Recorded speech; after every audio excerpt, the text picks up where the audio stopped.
After ending its bitter dispute with Apple, Qualcomm expects somewhere between $4.5 billion and $4.7 billion in revenue from the settlement. The fight between the two companies was over how much Apple should pay Qualcomm for its intellectual property, which Apple uses to connect to cellular networks. The settlement establishes a licensing deal between the two companies, and Apple also said it would buy Qualcomm chips. I really think this comes down to the race for 5G. Apple didn't want to miss out on it, was working with Intel. Intel doesn't quite have the technology ready, so they just went with Qualcomm. Right. Well, we always said that this settlement was going to be pretty much a win for Qualcomm over Apple, right? And now that we see the numbers, huge win for Qualcomm. So originally they had said that Apple owed them $7 billion. They're getting well over half that now in this settlement. That's great for them.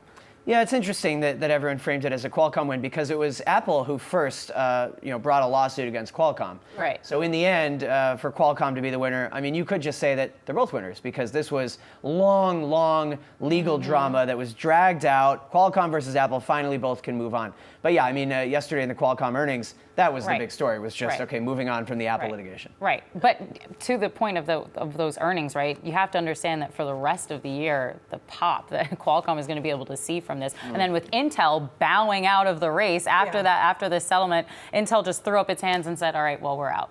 We're out of this fight. Yeah, Intel was smart. I mean, if you don't have the technology for 5G, just stop faking it, stop pretending you have it, and just, let those who can move forward. But when it comes to Apple, I mean, they've got a lot on their plate. I mean, there's a lot of things going on. Yeah, exactly. And they hit the $1 trillion, market cap yesterday, which was fantastic I don't know for the company. necessarily with good investors. reason, but yes.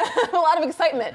Tim Cook, the comeback kid. I mean, investors are really rewarding him for finding all their other alternatives to just relying on smartphone sales. Yeah, everyone is pretty credulous.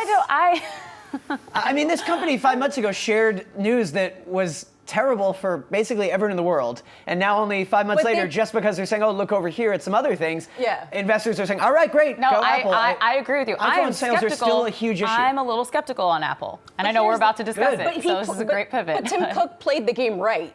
Like, he announced that there were going to be, falling. Spin. He announced it, everyone saw it, and then he can beat expectations again. Absolutely. Gotta get the game right. Yep. Well, let's